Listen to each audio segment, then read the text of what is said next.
What if Disney's most beloved boys weren't the straight heartthrobs we thought they were? Behind the smiles, the songs, and the squeaky clean scripts, some of Disney's brightest stars were quietly queering a generation. They didn't all wave rainbow flags. Some didn't say anything at all. But through soft glances, bold fashion, and quiet truths, they became icons. Today we're diving into 10 Disney boys who shattered the mold and gave Gen Z a new kind of prince. Fluid, fearless, and undeniably real. Who knew magic looked like this? Let's find out. Garrett Clayton. Once upon a Disney summer, Garrett Clayton was the boy everyone had a crush on but couldn't quite place why. Sun-blonde hair, dancer's poise, abs of steel, and that sparkle. The kind Disney bottled into beach musicals and sold as clean-cut teenage dreams. As Tanner in Teen Beach Movie, he was the charming, slightly clueless surfer who sang his heart out in neon tank tops and pastel shorts. He smiled, he twirled, he won hearts. But off-screen, Garrett was living a very different story. One with tightropes, closets, and the constant dread of being found out. At the height of his Disney fame, Garrett was warned by agents and casting directors, "If you come out, you're done." He was told to flirt with female co-stars in interviews, to dodge questions, to straighten up, quite literally. The machine behind the image was ruthless. Because in Hollywood, especially back then, a gay leading man was still considered a risk. So Garrett did what so many young queer actors had to do. He became two people. One for the cameras, all smiles and softness, and one for himself, hidden, aching, and afraid of what the truth might cost. Years later, when the spotlight had dimmed just enough for him to breathe, Garrett finally told the truth. In 2018, in a quietly powerful Instagram post, he came out publicly as gay. He also introduced the world to Blake Knight, not a publicist-approved pairing or a co-star fantasy, but his real-life partner, the man he had loved in secret for years.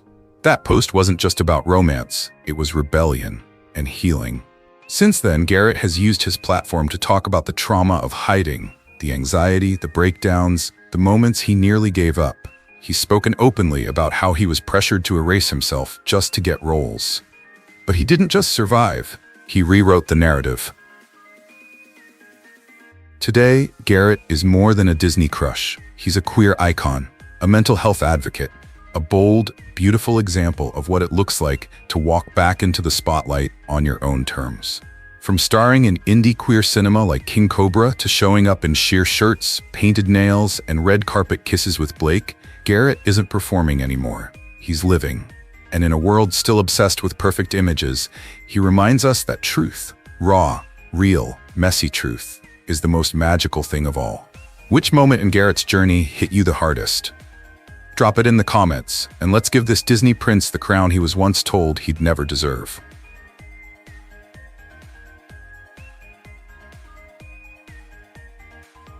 Joshua Bassett.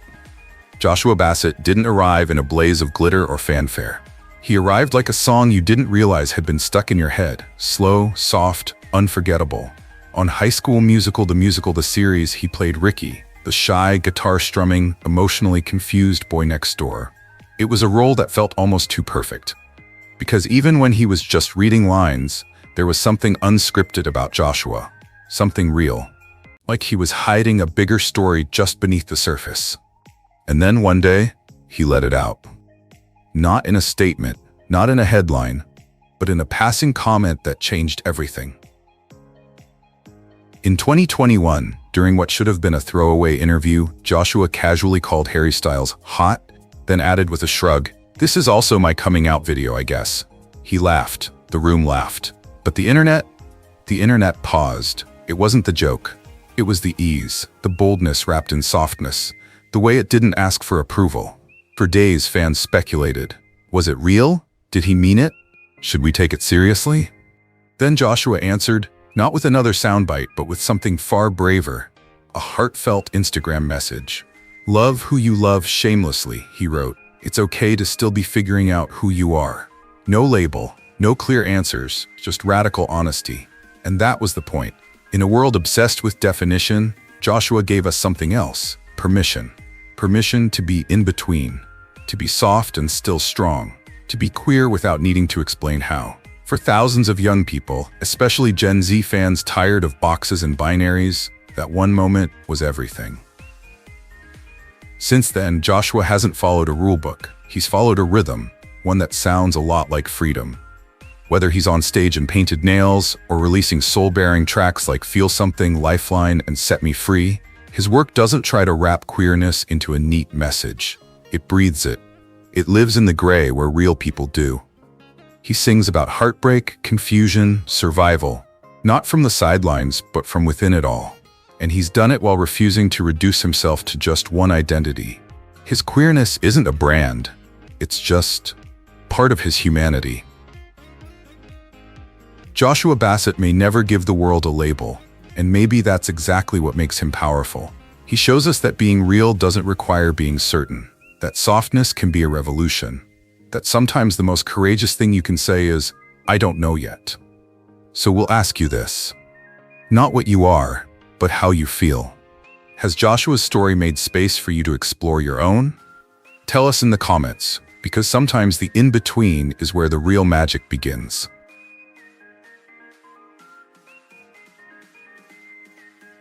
Joe Serafini was never the loudest voice in the Disney universe. He didn't burst into stardom with headlines or controversy. But sometimes the most powerful change doesn't need noise. It just needs presence. With his soft smile, Broadway-trained voice, and effortless charm, Joe slid into the world of High School Musical, the series as Seb, a glitter-loving farm boy with a heart full of show tunes and a confidence that felt quiet but unshakable. He wasn't written to be a revolution, and yet, somehow, he became one. When Seb stepped onto the screen in a sequined vest, holding hands with Carlos and singing his truth without shame or struggle, it marked something Disney had never done before. For decades, queerness in Disney was hidden in subtext, coded, hinted, watered down. But with Seb and Carlos, it wasn't background. It wasn't metaphor. It was love. Open, visible, soft, real. They weren't perfect. They didn't have to be. What mattered was that they were allowed to exist and to feel. And millions of queer teens watching saw something they'd never been given in that world, themselves, without fear. But the power of that moment didn't end with the scene, because Joe wasn't just playing a gay teen on screen, he was one, off-screen too. Openly gay in real life, Joe didn't use his queerness to make a point. He simply brought it with him. And in a twist almost too sincere for television, his on-screen partner Frankie A, who played Carlos, was also his real-life partner. Their chemistry didn't need writing, it was already there. Their relationship wasn't a press move, it was authentic, honest, and refreshingly without drama. The world called it a queer fairy tale. Joe just called it love. Since then, Joe has continued to lead by example, not through spectacle, but by being freely himself. He talks openly about self-worth, queerness, mental health, and what it means to grow up under a spotlight that often demands perfection. He walks red carpets in soft suits and painted nails, not to provoke, but to express. And in doing so, he's shown a generation of young LGBTQ+ people, especially those still figuring themselves out, that there's space for joy. Not just tolerance, not just survival, but actual unfiltered joy. Joe Serafini may not shout, but his presence speaks volumes. In a landscape that still too often asks queer people to earn their space, Joe reminds us that sometimes the quietest characters leave the loudest legacy.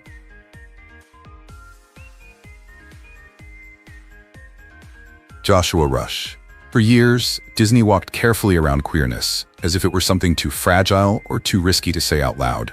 There were glimmers, winks, characters who might have been gay if you squinted. But nothing concrete, nothing explicit. And then came Joshua Rush, just 15 years old, wide-eyed and sharp, standing on the set of Andy Mack, a show that dared to tell a story nobody expected from Disney Channel. Not a metaphor, not a joke, a sentence, a name, a truth. Joshua played Cyrus Goodman, a middle schooler with a secret so familiar to millions it echoed like memory. And when the moment came, when Cyrus looked his best friend in the eye and simply said, "I'm gay," history cracked open. No soft phrasing, no coded language, just those two words. For the first time in Disney Channel history, a character was allowed to claim queerness plainly, without shame. It wasn't played for laughs, it wasn't punished, it was human. And for queer kids across the world, it was a seismic shift. For the first time, they weren't just watching a show, they were in it. What made it more powerful was that Joshua, the actor behind the line, wasn't just acting, he was also on a journey of his own. 2 years later, in 2019, at the age of 17, he came out as bisexual. Not with press or PR strategy, but with a simple post on Twitter. Bold, casual, fearless. It wasn't a stunt, it was a continuation. Joshua had played a trailblazing role, and now he became a trailblazer himself. In doing so, he bridged the gap between fiction and real life, showing queer teens that representation doesn't have to end when the credits roll. But Joshua didn't stop at being visible. He got loud. He became a political voice, an advocate, a youth activist who encouraged civic engagement and championed queer inclusion beyond the stage. He spoke at events. He called for accountability. He treated being young and queer not as a burden to overcome, but as a gift with power. And he didn't hide the hard parts either. He opened up about mental health, the pressure of public life, and the beauty and chaos of growing up different in a world that's still catching up. His fashion shifted too, from neutral teen staples to crop tops, nail polish, and expressive color. He leaned into androgyny without explanation. His style, like his identity, felt like freedom, not crafted for applause, just for self. And for the kids still unsure, still scared, still quiet, Joshua's presence was proof. Proof that being out doesn't have to wait. That courage can look like a teenage boy saying, "I'm gay," and then living his truth, both on screen and off, without ever asking for permission. Joshua Rush didn't just speak a line that changed Disney history. He lived it. And because he did, thousands of queer kids could finally see themselves not just as side characters, but as the story itself.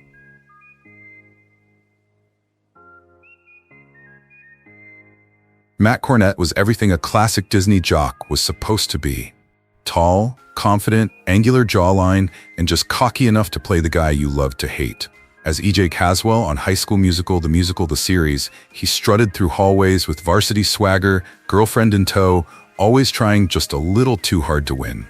On paper, he was the archetype, the golden boy, the alpha. But that's not the role Matt ended up playing. Not really. Because something unexpected happened. EJ softened, and so did Matt. There's a moment in the series, one of many, where EJ, usually guarded and performative, breaks, his voice catches, his armor slips. He's vulnerable, insecure, lost, and Matt plays it like he's lived it. He lets his character unravel without shame, without apology. It's in those moments that you realize this isn't just another jock with a redemption arc. This is a redefinition, because Matt, both in character and in person, never mocks softness. He honors it. Off-screen, Matt began evolving too. His style shifted, his tone changed. He embraced Gen Z's new rules of masculinity, or maybe their rejection of rules altogether. He spoke, subtly but consistently, about identity, expression, and the importance of not boxing yourself in. And though he hasn't given his sexuality a label publicly, he's become an icon to a new generation of queer and questioning youth. Not because he came out, but because he leaned in. Into ambiguity, into kindness, into a masculinity that allowed room for gentleness and uncertainty. In an industry that still trains young male stars to project dominance, Matt's quiet unraveling of that expectation feels radical. He shows up in soft knits and gentle language. He plays characters who cry without losing strength. He redefines the leading man not as the most macho, but as the most emotionally available. And in doing so, he's become something Disney never quite had before. A jock with nuance. A prince who listens. A symbol for young men learning that being sensitive isn't a liability, it's leadership. Matt Cornett doesn't wave a rainbow flag. He doesn't need to. What he offers is something more subtle, but no less important: visibility through presence. For every kid who feels caught between who they are and who the world tells them to be, Matt's journey offers a new blueprint. Not loud, not labeled, just quietly, defiantly, human. Frankie A didn't walk into the Disney universe quietly. He sparked into it. As Carlos on High School Musical, the series, He wasn't coded or closeted. He was out, proud, and strutting across the screen in patterned shirts and fierce one-liners. There was no waiting for a big reveal, no hesitation in who he was. And in that boldness, Frankie brought something Disney had spent decades avoiding. A queer character who didn't ask to belong, but owned the space. Carlos wasn't the sidekick. He wasn't the butt of the joke. He was sharp, stylish, and so comfortable in his own skin that it made the camera lean in, not away. And that wasn't just performance. That was Frankie. In real life, he brought that same unapologetic energy, bright, witty, and entirely himself, into every interview, every appearance, every frame. In a franchise built on choreographed romance and heterosexual wish fulfillment, Frankie became the unexpected lead of his own queer storyline. Not just because he was gay, but because he was allowed to be everything else too. And while the media rushed to label Disney's first openly gay teen couple, Frankie didn't let that milestone box him in. Yes, Carlos and Seb were historic, but Frankie wasn't there to be a symbol. He was there to have fun, fall in love, and absolutely steal the scene. His queerness wasn't his conflict, it was his confidence. He played Carlos with zero hesitation, allowing the character's sass, sweetness, and sensitivity to coexist. It wasn't the queerness that needed explaining, it was why it had taken Disney so long to let someone like him be the center of anything. Off-screen, Frankie doubled down. Red carpet appearances with real-life partner Joe Serafini didn't feel like statements, they felt like celebrations. Their relationship wasn't hidden or sanitized. It was public, joyful, and unfiltered, something that queer kids rarely got to see growing up, especially on platforms like Disney. And Frankie didn't shy away from conversations about representation either. He knew the power of being seen, especially by kids who'd been taught to hide. So he made sure they didn't miss him. But Frankie's legacy isn't just in being first. It's in how he showed up, vibrant, fearless, and fully queer without compromise. He wasn't there to fit into the Disney mold. He was there to crack it open and let something brighter shine through. For every kid who thought they had to dim themselves to survive, Frankie proved that authenticity isn't just powerful, it's magnetic. Larry Saperstein.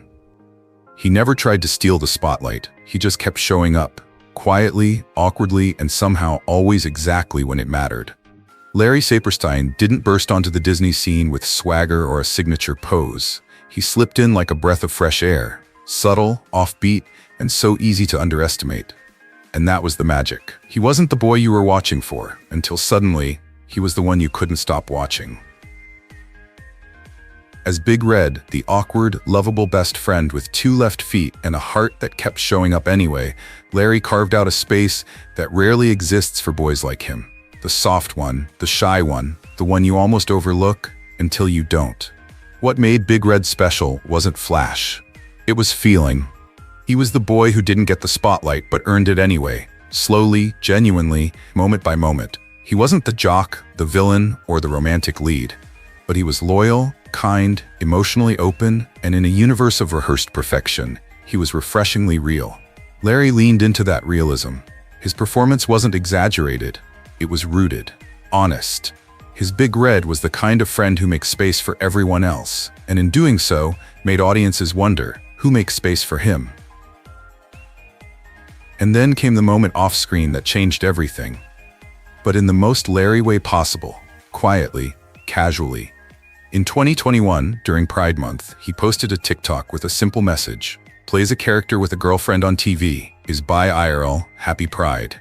That was it. No dramatic reveal, no dramatic tone, just truth delivered with ease. And in that simplicity, he told queer kids something they rarely hear. You don't have to shout to be valid. Larry's coming out wasn't performative, it was profoundly personal. He didn't try to fit into an activist mold or capitalize on visibility. He just showed up as himself, and in doing so became a quiet kind of icon. The kind who reminds you that queerness isn't always bold colors and loud declarations. Sometimes it's quiet courage, gentle curiosity, and showing up for yourself even when no one's asking you to.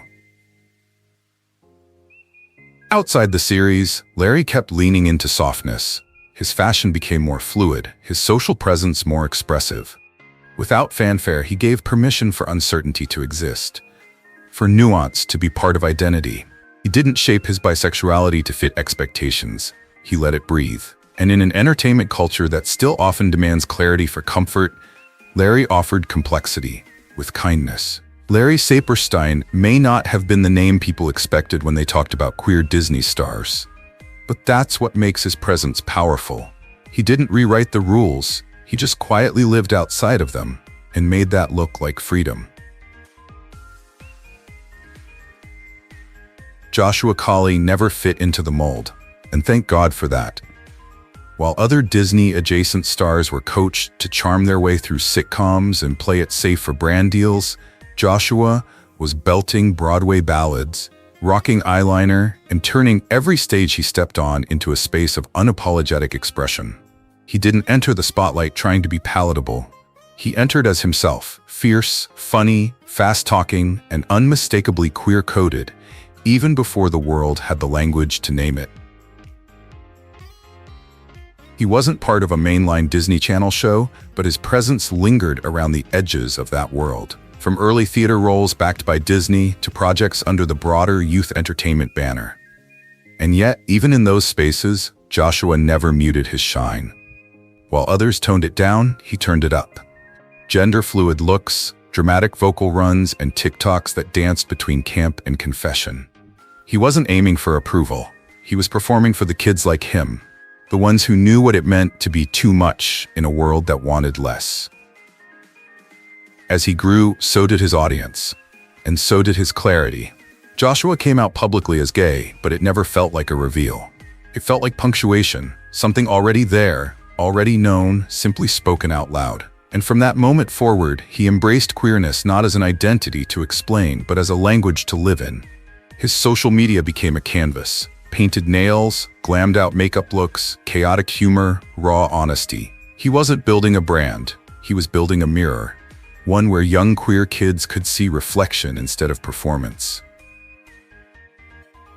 What made Joshua different wasn't just his style, it was his refusal to separate softness from strength. He wore crop tops and delivered punchlines. He posted thirst traps one day and mental health check-ins the next. He embodied the idea that queerness doesn't have to be narrowed down to make others comfortable. It can be wild, tender, messy, precise, all at once. He was, and still is, theater kid energy turned inside out. Instead of seeking applause, he's offering permission.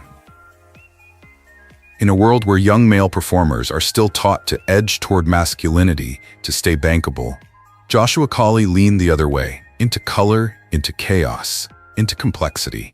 And in doing so, he didn't just join the conversation about visibility, he elevated it. Because while some stars carve out space for queerness by playing by the rules, Joshua kicked the walls down, laughed, and asked why there were walls at all.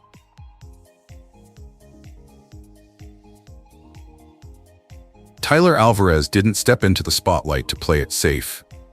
He stepped in with a raised eyebrow, a sharp tongue, and the kind of presence that didn't beg for attention. It earned it.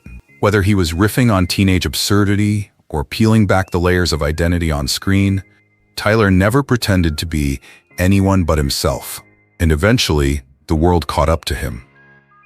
He broke out on every which way, a teen fantasy with more drama than logic, playing Diego, the classic boy with powers archetype. But even then, Tyler was different. He brought emotional texture to a genre that rarely asked for it. He wasn't the brooding heartthrob or the comic sidekick. He was something else, complicated, real, and Latinx, at a time when that alone set him apart in youth TV. Then came American Vandal, where he played Peter Maldonado, a deadpan documentarian unraveling high school mysteries with a straight face and a perfectly delivered pause. It was comedy, yes, but it was also a kind of cultural critique of teen tropes, of media, of identity itself. And then in 2021, Tyler dropped the filter. In a tweet both simple and seismic, he wrote, "I'm gay." That was it. No fanfare, no build-up, just clarity. And it hit different. Not because it was shocking, but because it was so rooted. Tyler didn't come out for drama. He came out because it was time. And once the words were out, they stayed out. He followed with interviews, essays, and candid reflections, not curated for applause, but offered as truth. His voice wasn't just another in the growing chorus of queer young stars. It was pointed, political, and deeply personal. As a Latinx actor, Tyler knew that coming out didn't just challenge Hollywood norms, it cut against cultural ones too. He's spoken openly about the expectations placed on boys in Latino households, the unspoken rules of masculinity, the quiet fear of disappointing your family just by existing as you are. But he didn't let that silence him. He leaned into his queerness the same way he approached his roles, with wit, insight, and a refusal to perform respectability. What sets Tyler apart isn't that he's queer or Latino or successful. It's how he blends those identities without compromise. He doesn't edit himself to be palatable. He doesn't soften his opinions to be liked. He shows up fully, sharply, and on his own terms, making space for queer Latinx kids who've never seen themselves in media without a punchline or a cliché. And he does it all with the smirk of someone who knows exactly what he's doing. Tyler Alvarez didn't come to fit a mold. He came to remind you why the mold was broken in the first place. Milo Manheim. And finally, the boy no one expected to make this list, but somehow belongs here more than anyone. Milo Manheim didn't burst into the queer zeitgeist with a declaration. He showed up with green face paint, glitter jackets, and a Disney Channel franchise that should have been nothing more than bubblegum fun. As Zed, the zombie quarterback in Zombies, he was charming, goofy, and impossibly sincere. A walking contradiction of undead cool and musical theater earnestness. On the surface, it was all camp and choreography. But underneath, something else shimmered. Something softer, stranger, queerer. Milo never said he was playing a queer role. He didn't have to. Zed's masculinity was different. Expressive, emotional, loud in heart, but gentle in presence. He wasn't afraid to cry, to dance, to sing about love in a world that feared difference. And Milo played him with a kind of openness that didn't feel rehearsed. It felt lived in. As if this wasn't just a character he was stepping into, but a part of himself he was allowing to breathe on screen. Then came the off-screen energy. Milo Manheim didn't just dip his toe into queer-coded waters, he swam laps in them. Pearl necklaces, crop tops, soft smiles with hard cheekbones, Halloween costumes in full drag, flirty TikToks with male co-stars, public comments that raised eyebrows and made fans scroll twice. He wasn't parodying queerness. He was moving through the world with a freedom that didn't require definition. And Gen Z noticed, because they recognized the space he was carving. A space where you didn't have to come out to be considered part of the conversation. A space where identity could be played with, not boxed in. What makes Milo different isn't just the fashion or the fan edits. It's the energy, that unspoken maybe, that lived in blur. He walks a line that older generations might have struggled to define, but Gen Z embraces completely. Queer-coded not as strategy, but as instinct. He can post a thirst trap one day and dress like a fairy the next. He can joke, flirt, twirl, and still never say a word about what it all means. And that silence, it's not evasion, it's invitation. He's never publicly labeled himself. Maybe he doesn't need to. Maybe that's the point. Milo exists in that liminal space between performance and reality, between maybe he is and does it even matter. For thousands of fans navigating gender, attraction, and expression, he offers a mirror with no pressure. Just presence, just possibility. He doesn't simplify himself to make others comfortable. He complicates the idea that simplicity is even required. In a media world still obsessed with headlines and categories, Milo Manheim stands as a reminder that queerness isn't always about saying. Sometimes it's just about being. Quietly, beautifully, and with glitter on. They didn't all come out, they didn't all explain, but they showed up, soft, bold, fluid, real. In doing so, they redefined what it means to grow up queer in the spotlight. For so long, boyhood on screen meant straight lines and sharp edges, but this new generation blurred them and made space for something truer, something freer. Representation isn't just about words, it's about presence. And because they dared to be different, thousands now feel seen without needing to explain why. If their stories meant something to you, don't scroll past. Like, share, and subscribe for more. The stories that matter most are just beginning.